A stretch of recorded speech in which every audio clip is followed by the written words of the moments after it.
In her book, Mindset, The New Psychology of Success, the psychologist Carol Dweck explores the two contrasting mindsets that profoundly impact how we approach life and learning. He talks about the fixed mindset and the growth mindset. Here is a breakdown of the key differences that people have been asking about. So, fixed mindset, these people view intelligence and abilities as fixed and unchangeable. People with a fixed mindset believe they are born with certain level of intelligence and talent that cannot be significantly improved through any effort whatsoever. On the other hand, people with the growth mindset see intelligence and abilities as malleable, plastic, and capable of growth. People with this mindset believe that their intelligence and abilities can be developed and improved through determination, effort, and learning. The next difference is on outcome and validation. People with fixed mindset focus so much on the outcome and constant social validation. Their self-worth is heavily relied to achievements and external validation. Failure to them is seen as a reflection of their inherent lack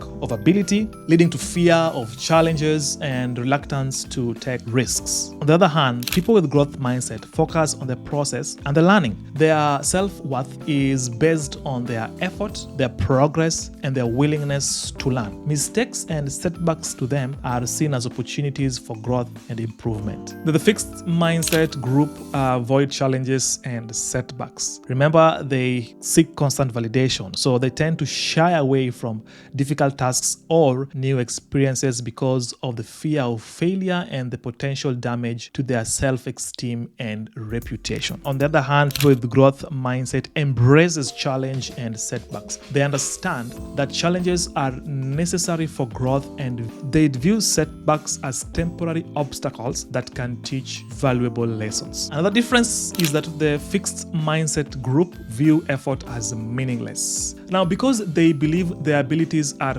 predetermined, they see effort as pointless and may not put in the necessary work to improve. While the growth mindset group value effort and persistency, they believe that effort is key to improvement and they're willing to put in the work required to achieve their set goals. So those are the main differences between people with fixed mindset and growth mindset. Now, the Mindset book by Carol Dweck is an amazing book. The psychologist did a great research on this book and he put in some good nuggets and information that you want to learn. If you want to get more of this book, read it or even listen to it on Audible, then we'll leave links in the description below.